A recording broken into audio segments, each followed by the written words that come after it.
Hello and welcome to our webinar, Best Book Club Picks. I'm Susan Maguire, Senior Editor, Collection Management and Library Outreach here at Booklist. Before we begin, I'd like to go over some technical details. Links to today's slide presentation and title list were included in the reminder email you received from Zoom 1 hour ago. To download them, please open that email, scroll to the bottom, and click on the links located there. You can also download the slides and title list by typing the URLs on this screen into your web browser. If you have any trouble accessing these materials, please contact us at webinars@booklistonline.com. The audience is in listen-only mode, but we welcome any questions you may have. On the bottom of your screen is a toolbar with a button for Q&A. If you have a question or need technical assistance, simply click Q&A and type your message into the box that appears. We will do our best to respond to all tech-related questions, and we'll pass along all other questions to today's panelists so they can follow up with you after the webinar. Booklist offers closed captioning on all webinars. To enable or disable captions on your screen, please look for and click the captions icon on the toolbar mentioned earlier.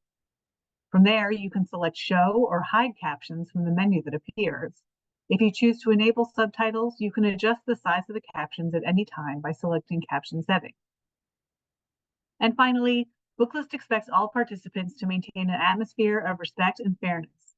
Anyone who violates this standard of behavior, including engaging in any form of harassment, may, at the discretion of the organizers, be immediately removed. Today, we have the pleasure of hearing from Kendra Martin, Sales and Marketing Manager for Dundurn Press, Katie Vaughn, Marketing Manager for Bloomsbury Publishing, and Brianna Cornell, Sales Manager for Shadow Mountain Publishing. First, we'll hear from Kendra Martin. Kendra is the Sales and Marketing Manager for Dundurn Press in Toronto. She has been involved in several book clubs over the years and enjoys reading literary fiction, atmospheric police procedurals, and deep dive history. Thank you for joining us, Kendra. Thanks, Susan. Hi, everyone. I'm Kendra Martin, and I'm from Dundurn Press in Toronto. Dundurn is one of Canada's largest independent publishers, and we seek to amplify and elevate exceptional Canadian voices, particularly those that have not yet been discovered or have been previously underrepresented in trade publishing. We publish across numerous genres, from literary and genre fiction to true crime, memoir and biography, sport, history, and public policy. Dundurn's books are all distributed by Ingram in the United States and also available from library wholesalers such as Baker and Taylor. Next slide. I'll start off with our first book club pick called What They Said About Luisa, which sits in the historical fiction category. This novel is set during the Spanish Inquisition period in both Mexico and Spain. The author was inspired by a real-life woman. She was found in historical Inquisition documents, and her name, Luisa de Abrego. She's a mixed-race woman. She started her life enslaved, ended up being emancipated as a younger woman, and emigrated to the Mexican colony. And that was where she was tried in Mexico under the Spanish Inquisition. Because little is known about her life beyond those trial documents, the author uses 7 narrators who tell Luisa's story in their own unique voices. So that's why we have the title, What They Said About Luisa. And what emerges is a contradictory, entertaining, and sweeping adventure that takes us to the wild shores of the Mexican colony and examines how one woman lived during the dangerous times of the all-reaching Spanish Inquisition. What They Said About Luisa is for book clubs that are seeking an elevated historical fiction novel with a really unique approach to telling the story, with really lots to dig in and discover here. What They Said About Luisa is going to be available in June 2024, and I do have digital review copies available now, and they're up on Edelweiss. If you want a copy, you can go there or contact me. Next. So in the next historical novel I have to present, I'm taking you to the early days of Ernest Hemingway's life, when he was a reluctant staff reporter at the Toronto Daily Star newspaper. And he was really feeling the constraints of his first marriage and early fatherhood. The young Ernest Hemingway is sent to cover a prison break in the nearby Kingston Penitentiary. An infamous bank robber known as the Jesse James of Canada and some members of his gang have busted out of prison and they're on the run. As Hemingway traces the escapees through the bush and into New York, he's becoming fascinated with the life of the convict and ponders the nature of freedom and duty and what stops a man from pursuing his dreams. I like to talk about We Were the Bullfighters as a sort of origin story for Ernest Hemingway, the writer.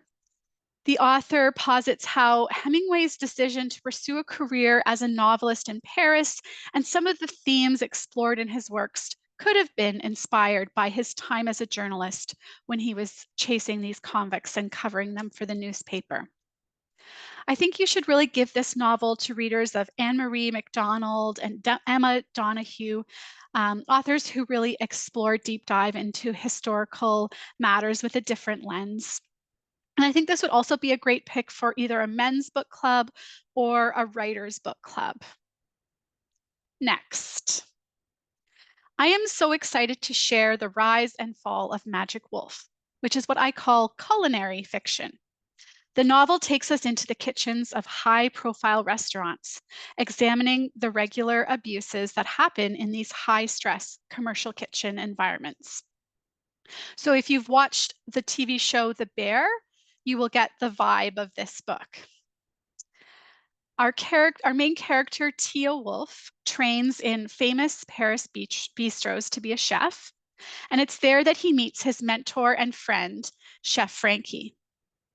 Frankie and Theo return to Theo's hometown to start a restaurant, which turns into a restaurant empire of 3 wildly successful restaurants. They're riding high on the popularity and success of their restaurants, but then Theo's world comes crashing in as Frankie is accused of sexual misconduct. But is Frankie really as bad as the reports make it seem? And although, Frankie really has this trial in the court of public opinion, it's very swift, and it leaves him in a sense of sort of despair. And it leaves Theo's and their business in shambles.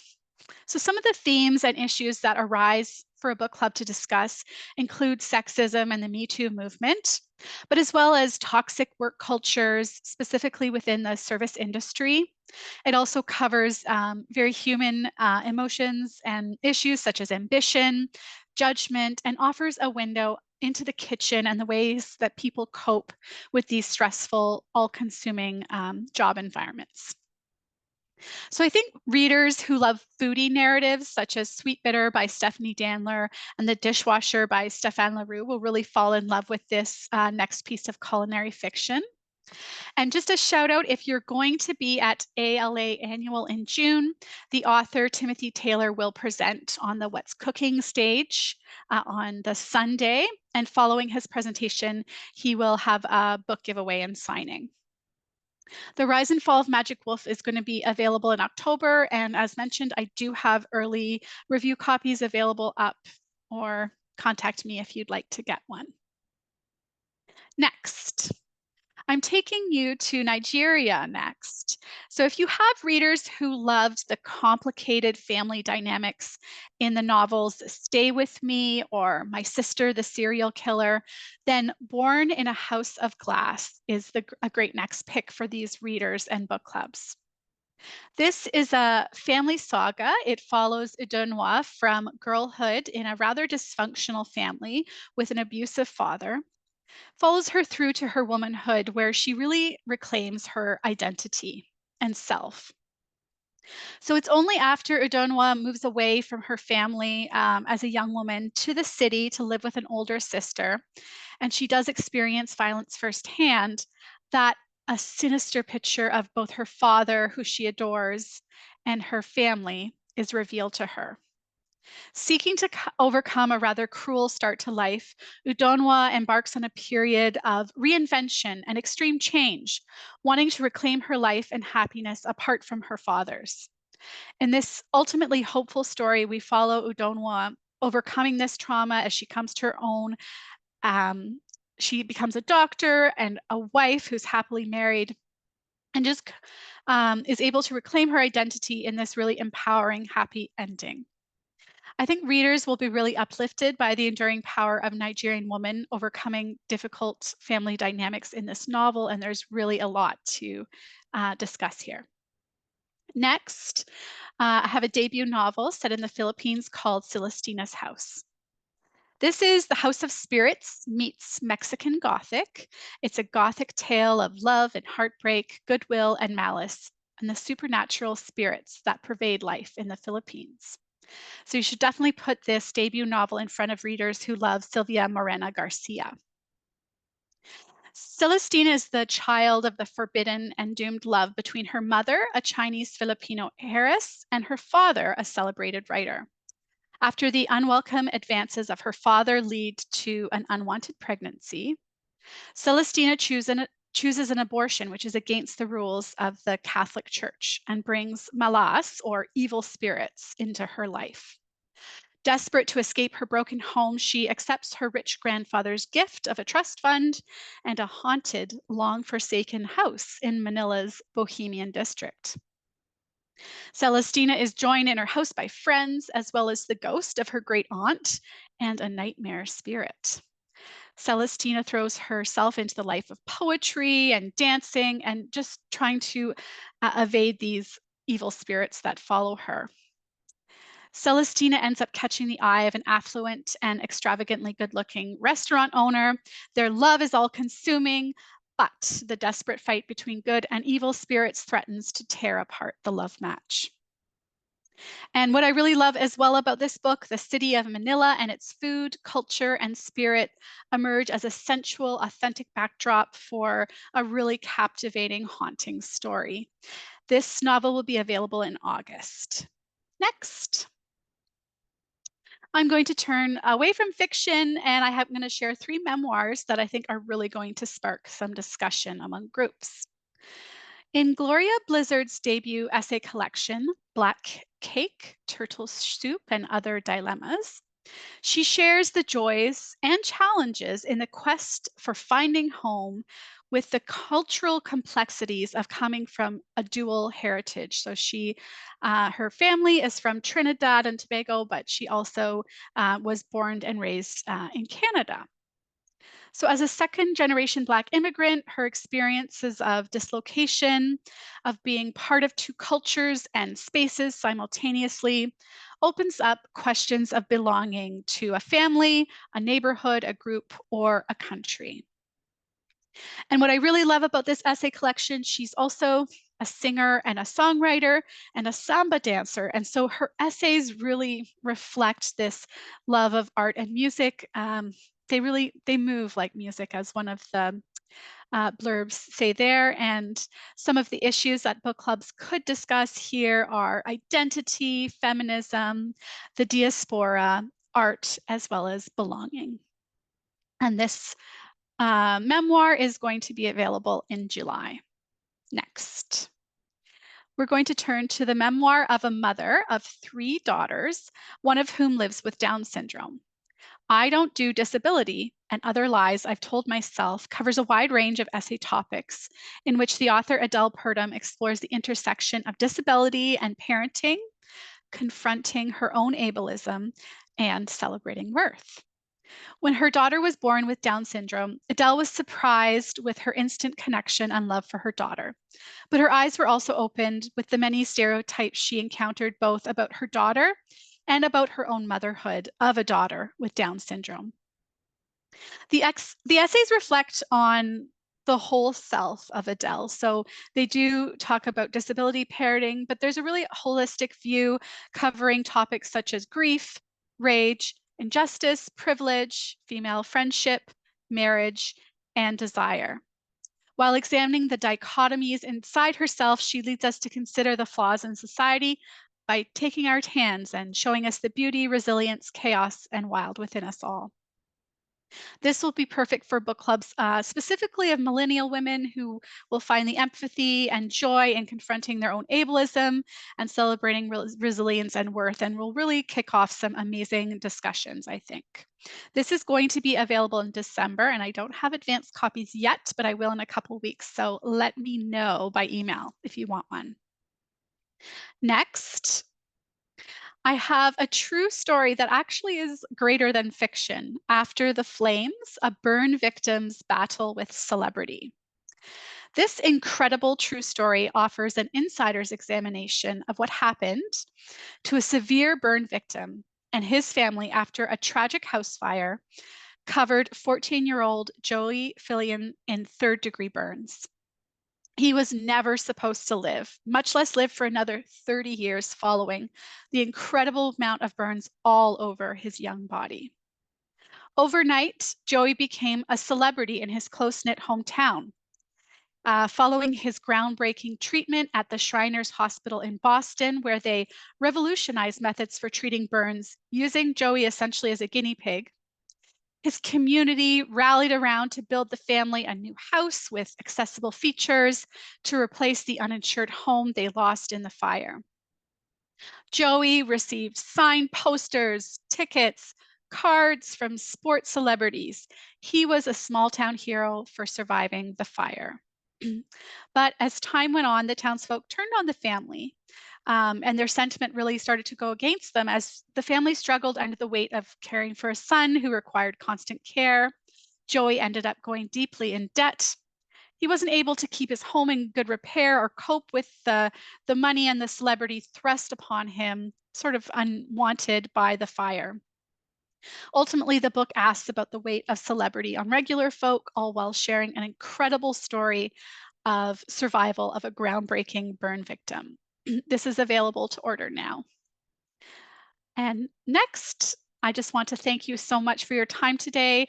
And just a reminder, if you'd like to receive digital galleys of any of these books, you can email me, my contact details there, or you can find us NetGalley and Edelweiss. And if you're going to be at ALA Annual next month, please say hi to me. I'll be at the Dundurn booth in the Ingram area.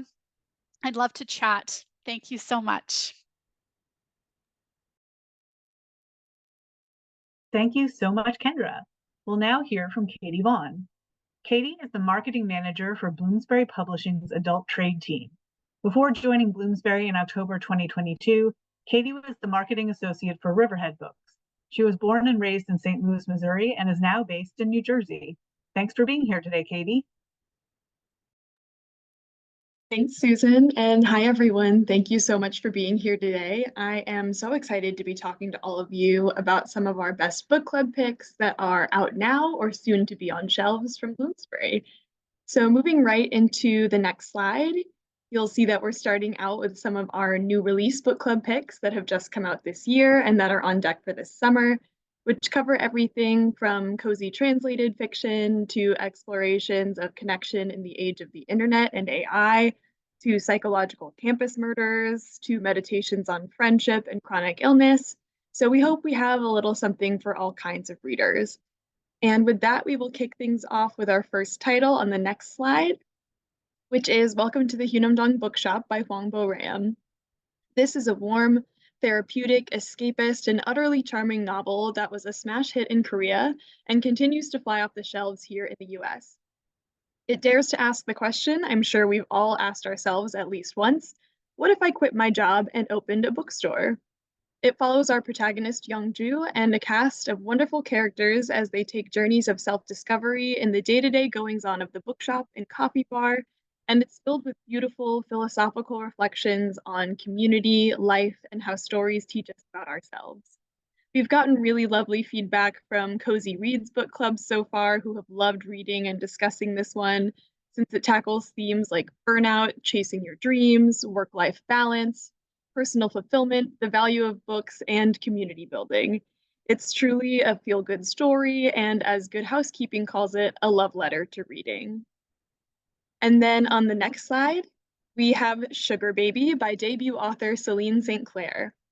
Our protagonist here is Agnes, a mixed-race 21-year-old whose life seems to be heading nowhere as she lives home working as a cleaner. But when she meets Emily, daughter of one of her cleaning clients, who introduces her to the seemingly glamorous world of being a sugar baby in London, everything changes. Agnes is thrilled by the extravagance and attention, but she doesn't come from money like the other girls and doesn't have a financial safety net as she's thrown from one precarious relationship to the next. This spellbinding story offers incisive commentary on race, beauty, class, and inherited trauma in our current internet-centric age, and will keep readers turning the pages until the very end. And it's a perfect pick for fans of electric, evocative fiction and similar titles like Luster and Queenie. Then on the next slide, we have Loneliness and Company, which is a gripping debut novel that takes place in the near future. Our protagonist Lee knows that she's the best and a professor favorite, so when she's shockingly assigned to an unknown company in the dead city of New York after graduation, her life goals are completely upended. In this new role, Lee's task is to gather enough research to train an AI how to be a friend. But when the company reveals it's part of a classified government mission to solve loneliness, an emotion erased from society's lexicon decades ago, Lee's determined to prove herself. How far will she go to teach the algorithm? And what does it mean to be a true friend in a world beset by isolation? This inventive novel is ideal for readers of works that explore the search for connection and friendship in the modern world. Its near-future setting makes it thematically kin to Ishiguro's Clara and the Sun, and the main character and her journey out of loneliness harkens to book club fiction classics like Frederick Backman's Britt Marie Was Here and Gail Honeyman's Eleanor Oliphant is Completely Fine. And then on the following slide, we have Bright and Tender Dark by Joanna Pearson, which hits shelves just next week. This is a wire-taught debut about a murder on a college campus and its aftermath 20 years later. The story takes readers from the era of Reddit threads and online obsession to the evangelism-infused culture of the late 90s, featuring multiple characters' points of view to reveal what really happened to Carly. It's an indie next pick that Booklist calls smart, assured, and absorbing in their starred review, and Shelf Awareness calls it a perfect choice for true crime readers.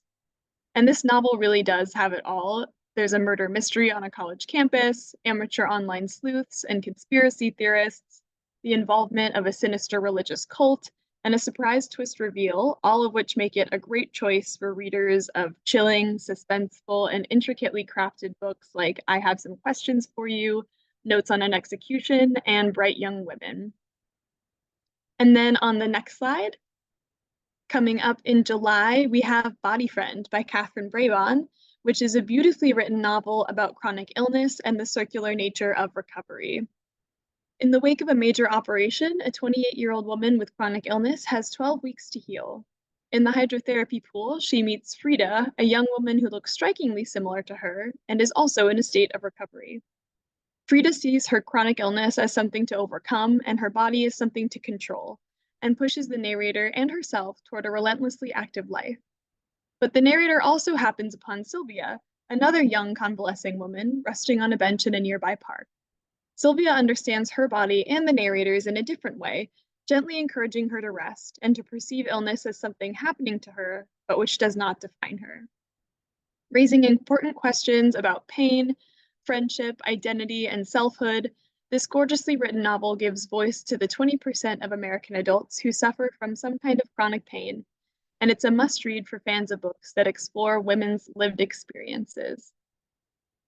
And moving to the next slide, we have some recent new in or coming to paperback titles, from literary fiction to memoir, that have been very popular book club favorites in the past and are poised to take on a new life in their new format. So we'll jump right to the next slide to talk about Cleopatra and Frankenstein by Coco Mellors. You might be familiar with Cleo and Frank as a national bestseller, a Goodreads Choice Award finalist, or just as a book you've seen all over shelves and social media.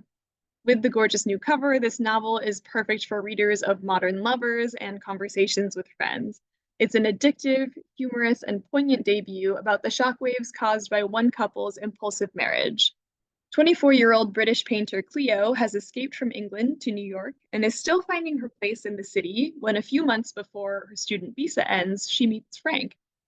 20 years older and a self-made success, Frank's life is full of all the excesses that Cleo's lacks. Their whirlwind marriage drastically changes both of their lives, and each chapter follows an unforgettable and painfully relatable cast of their closest friends and family as they grow up. Written with humor, Cleo and Frank makes a perfect book club read, sparking discussions of marriage, maturity, addiction, mental health, and which character is easiest or hardest to love. The LA Times calls it a debut novel of love and privilege that's made for TV, and now is the perfect time to get on board right before Coco's new novel comes out later this fall. And then on the next slide, we have Women We Buried, Women We Burned by Rachel Louise Snyder. Out in paperback this July, this is a Kirkus Best Nonfiction title of 2023 that, as Patrick Radden Keefe says, shows us how to summon the courage to imagine in a cruel and dangerous world. For decades, journalist Rachel Louise Snyder has been a fierce advocate reporting on the darkest social issues that impact women's lives. Women We Buried, Women We Burned is her own inspiring story, a testimony to writing as a lifeline, the power and mutability of story, and learning to forgive. When 8-year-old Rachel's mother died, her distraught father thrust the family into extreme evangelicalism. After a childhood marked by silence and rage, teenage Rachel became outwardly furious and rebellious. She was expelled from school and home at age 16. Living out of her car and relying on strangers, Rachel found herself masquerading as an adult, talking her way into college and eventually traveling the globe. Survival became her reporter's beat. In places like India and Cambodia, she interviewed those who had been through the unimaginable. In country after country, she found people choosing hope over despair. When she returned to the States with a family of her own, it was with a deeper appreciation for life's complexity, a distinctly generous approach to difficult subject matter, and a chance for healing from the most unexpected place. Perfect for readers of books like Educated and The Glass Castle, this is an inspiring must-read memoir. And then on the next slide, we have the last of the paperbacks, which comes out in August, Nothing Special by Nicole Flattery. From the author that Sally Rooney called bold, irreverent, and agonizingly funny, this is a wildly original coming-of-age novel about a teenage girl working at Andy Warhol's factory in 1960s New York.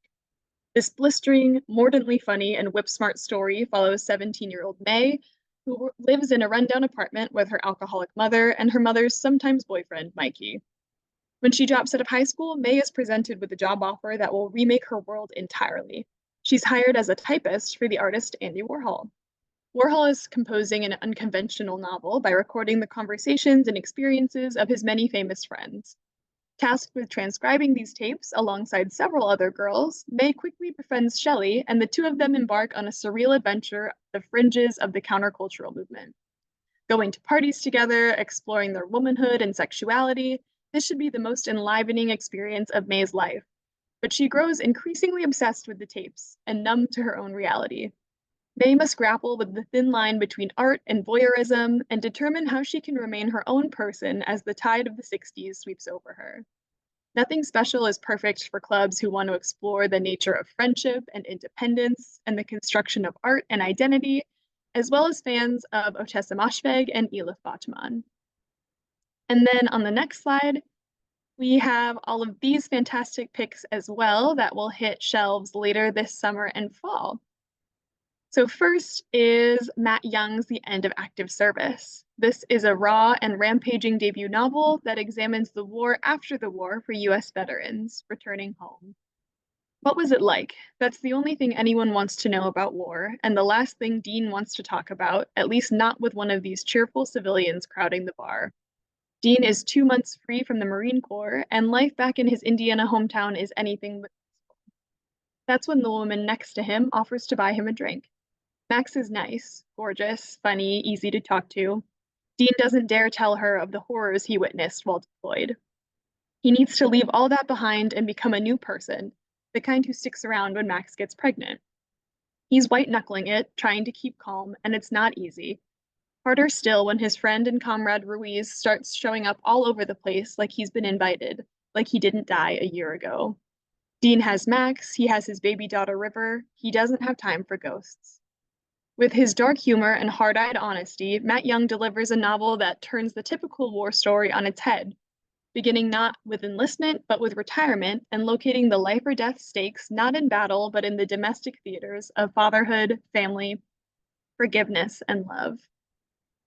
And then next to it, we have a different examination of Family, The Anthropologists by White on White author Aishagul Savage, which follows a young couple as they search for an apartment in a foreign city. Unfolding over a series of viewings, late night conversations, last rounds of drinks, and lazy breakfasts, it's a soulful examination of home building, modern love, and national identity. As Asya and Manu are looking at apartments, they wonder, what should their life here look like? What rituals will structure their days? Whom can they consider family?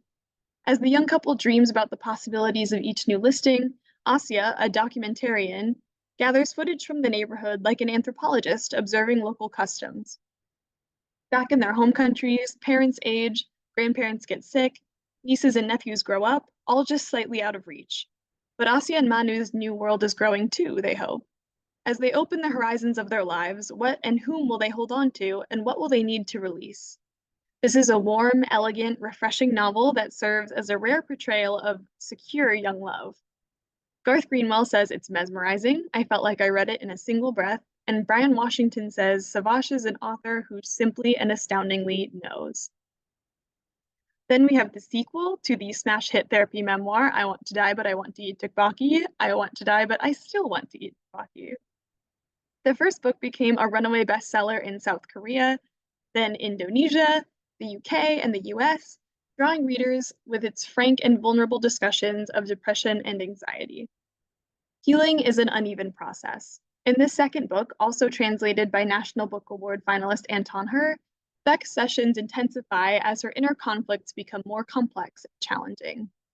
Through her dialogues with her psychiatrist and reflective micro-essays following each session, she traces the patterns of her anguish, makes progress, weathers setbacks, and shares the revelatory insights that come just when she has almost given up hope. This installment offers itself to the social media generation as a book to hold close, and as a friend who knows that grappling with everyday despair is part of a lifelong journey. And while it deals at times with very dark and difficult subject matter, it will open the door to important discussions about mental health. And then finally, we have the incredible That Librarian by Amanda Jones. Part memoir, part manifesto, this is the inspiring story of a Louisiana librarian advocating for inclusivity on the front lines of our vicious culture wars. In 2022, when Amanda caught wind of a local public hearing that would discuss book content, she knew what was at stake. Schools and libraries nationwide have been bombarded by demands for books with LGBTQ references, discussions of racism, and more to be purged from the shelves, but Amanda would be damned if her community were to ban stories representing minority groups. She spoke out that night at the meeting, but days later woke up to death threats and attacks from strangers and friends alike that are still ongoing.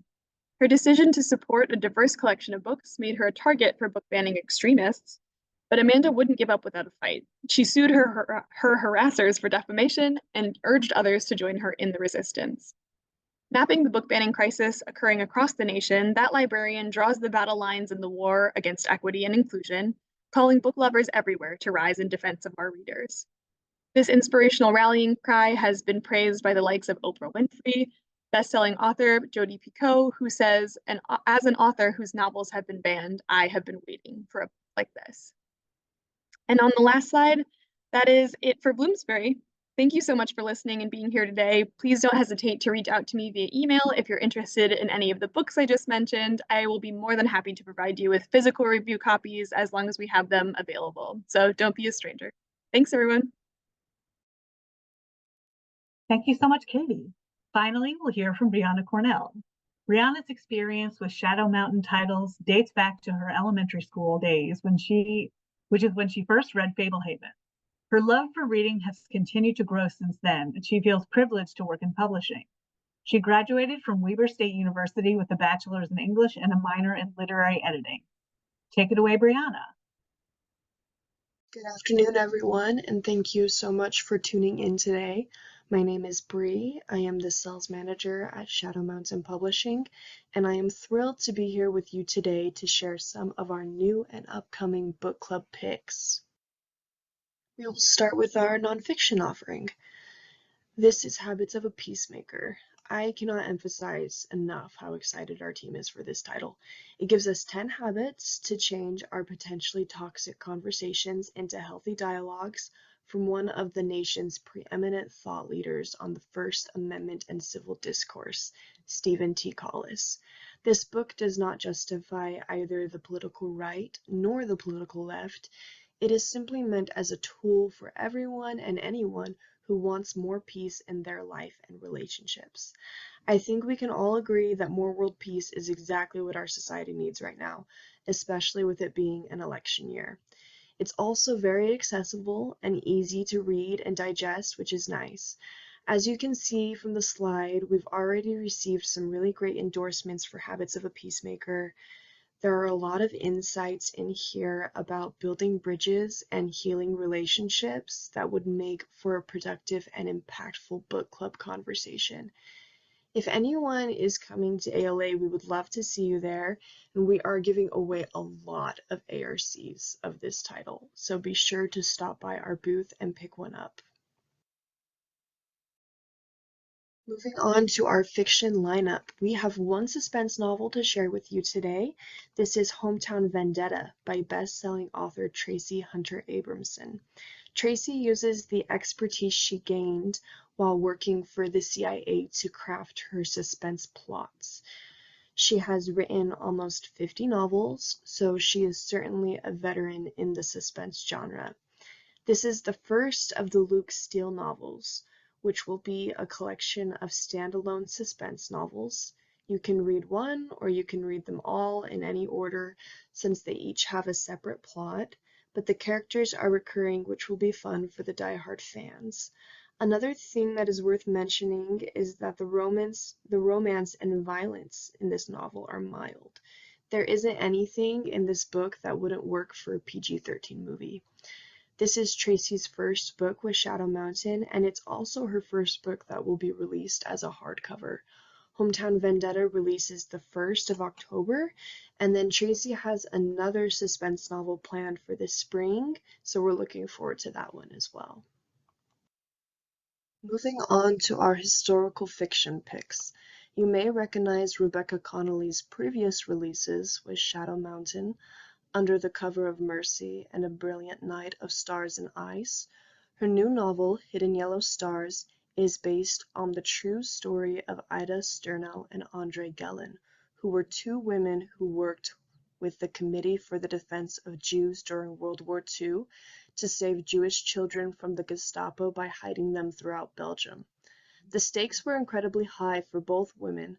One can only imagine what the Gestapo would have done to them if they were caught, especially Ida, since Ida was Jewish herself.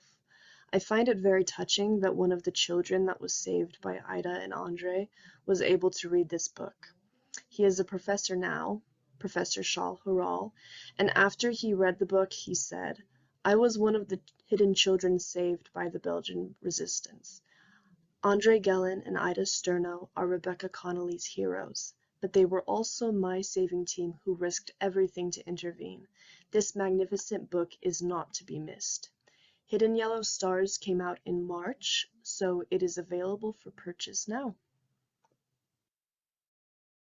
Our next historical fiction pick is An Ocean of Courage and Fear by Jerry Barrowman. This is also World War II historical fiction, but while Hidden Yellow Stars takes place on the European continent, An Ocean of Courage and Fear details 3 years of sea battles that spanned between Hawaii and the shores of Okinawa. In a way, the book takes you on a tour of the Pacific Theater, just like how Band of Brothers takes you on a tour of the war that was raging on land during World War II. You may recognize Jerry from some of his nonfiction releases, such as Compassionate Soldier or Invisible Heroes of World War II. For this novel, Jerry interviewed individuals who survived these sea battles to create a fictionalized account of some of their struggles and triumphs. If anyone is interested, you can actually watch portions of these interviews. They were made into an official short documentary that can be viewed on YouTube. It's about 8 minutes long. Just type An Ocean of Courage and Fear into YouTube and you should be able to find it pretty easily. An Ocean of Courage and Fear just released a couple of weeks ago at the beginning of May, so it is out now and available for purchase. Next up is our final World War II title. This is Lady Flyer by Heather B. Moore. It is based on the true story of Nancy Harkness Love, who was the first woman to fly combat planes. She also fought to implement a women pilots division in the military, eventually creating the WAFS, which later became the WASP, or Women Air Force Service Pilots. There's also a love story in here as Nancy meets and courts Bob Love. Heather B. Moore is a veteran historical fiction novelist. 2 of the novels she previously published with us received starred reviews. The Paper Daughters of Chinatown received a starred review from Booklist, and Under the Java Moon, which is her most recent release, it came out last September, received a starred review from Library Journal. Lady Flyer is set to release on September 3rd. And before we move on, I just have to mention how much I love this cover. It's absolutely stunning. Our last 2 historical fiction titles are medieval titles, which we're really excited about because we haven't published a lot of medieval fiction in the past. This first one is Book 1 of the Balkan Legends, which is a series set in medieval Serbia that will appeal to both romance and Bernard Cornwell fans alike. Beneath a Crescent Shadow follows Constantine and Susanna, who must find a way to meet the demands of a conquering Ottoman sultan after their arranged marriage. Each character has their own struggles and trauma they are overcoming, and they must turn to each other to find hope and healing, even though they barely know each other, which is terrifying for them at first, but it ends up being a very beautiful story and relationship. A.L. Seward's work is notable because of how extensively she researches her historical periods and settings, which is seconded by Historical Novel Society's quote there on the slide. The prequel of this series is out now. Beneath a Crescent Shadow is releasing in just a few days on June 4th, and Book 2 is coming January 2025. Next up is Sean and Bessie's upcoming novel, A Kingdom to Claim. Sean is a USA Today best-selling author who is known for her authentic European characters and for highlighting little-known corners of history in her novels.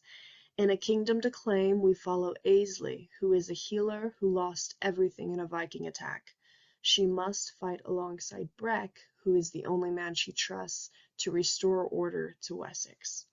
There is a very strong romantic subplot in this story, and we also see a lot of King Alfred the Great throughout the novel, who was a pivotal figure in British history. A Kingdom to Claim is based on actual events, although many of the characters are fictional, and because Sean grew up in Wales, this is the history of her people, which is something I find very fascinating. This standalone novel releases on July 2nd. Before we wrap up with our proper romances, I wanted to quickly mention a couple of bonus titles. The first is Casters and Crowns, which is a YA romantasy. Crown Princess Arya is tasked with teaming up with the mysterious caster Baron Reeves to break a curse and unite her kingdom. Catherine Purdy picked it up and called it an exquisite tale of love surpassing curses and the magic of embracing all facets of yourself. Casters and Crowns is a lush romantasy that enchanted me from start to finish. The first printing of Casters and Crowns will come with a reversible dust jacket. I can't wait to see it. It's going to be beautiful. This is set to release October 1st. The Crime Brulee Bake Off by Rebecca Connolly. The Great British Baking Show meets a cozy mystery with a contemporary romance and a Regency-era twist.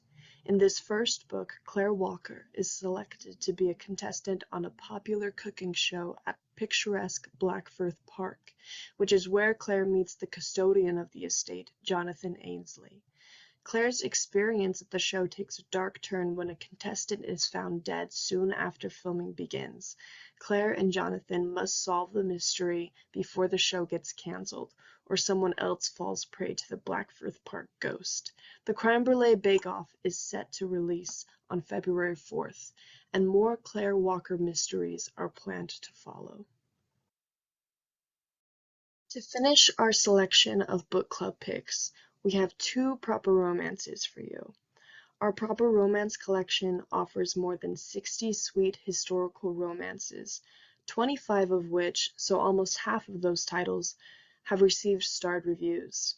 In this first proper romance, Regency meets Beach Read with Highcliffe House, which is an enemies to lovers romance. Megan Walker is known most for her romantic and swoon-worthy scenes. In Highcliffe House, there is a scene that takes place on a fishing boat, which doesn't sound romantic, but somehow it is really romantic. It reminds me of the scene from Pride and Prejudice when Colin Firth emerges from the lake. But anyways, we have received some really good reviews for Highcliffe House, which you can see there on the slide. Megan Walker's most recent release, Miss Newberry's List, received a starred review from Booklist, and Highcliffe House just came out at the beginning of May, so it is available for purchase. And finally, I think this cover is really stunning as well. We have So True a Love by Joanna Barker. So True a Love is a Regency romance that features the daughter of a renowned actress, Verity Travers, who is a privileged lady of society and a private investigator. At the beginning of the novel, Verity decides that she is going to hang up her hat and live the uninspiring life of a gentlewoman. But when her friend becomes the victim of an armed robbery, she is back on the case, but so is the handsome Bow Street runner Nathaniel Denning. As you can imagine, there is plenty of romance to be had here, but there is also a dash of danger, which is what sets this novel apart from other Regency romances. Joanna's last release, A Heart Worth Stealing, received a starred review from Booklist, and So True a Love is set to release September 3rd. For the sake of time, I could only include 2 of our most anticipated proper romances, but we actually have around 10 new proper romance titles coming out this year. So if you are interested, you can visit the Shadow Mountain Edelweiss page. We have a proper romance catalog there. You can browse. That will give you a complete look at our backlist and what we have coming out this year. All right, that's it, everyone. We do have ARCs available of our upcoming titles on NetGalley and Edelweiss, and we also have book club kits attached to the Edelweiss listings of a lot of these titles. So if you are interested in a free book club kit, you can find that under the links tab in the title listing. You can also email me at bcornell@shadowmountain.com if you have any questions about that or any of these titles. I am more than happy to help. Thanks again for watching, and I hope everyone has a fantastic week. Thank you so much, Brianna, and a big thank you to all of today's presenters. Tomorrow, all attendees will receive an email containing links to today's slide presentation, title list, certificate of completion, and video recording. For more about Booklist webinars, be sure to visit booklistonline.com/webinars, where you can view an archive of past webinars and register for upcoming ones like the ones you see here. Whether you are traveling overseas, across the country, or via armchair this summer, we have your next beach read. Subscribe now to get print and digital copies of Booklist and digital and shareable issues of our new patron-friendly product, Booklist Reader, for a special webinar price of $99. In addition to these publications, you'll also get archive access, extra online content, and our 2024 Guide to Graphic Novels issue mailing this July. Head over to the Booklist website for details. Staff training, in-services, local conference, Booklist can help. You can now request free copies of Booklist and Booklist Reader for upcoming staff training programs, so you can help the next generation of library workers become Reader's Advisory and Collection Development superstars. Scan the QR code on the screen, visit our website, or email info@booklistonline.com for more details. Thank you for joining us for today's webinar. One more huge thank you to our panelists, as well as our sponsors, Dundurn Press, Bloomsbury, and Shadow Mountain. This concludes today's webinar. See you next time.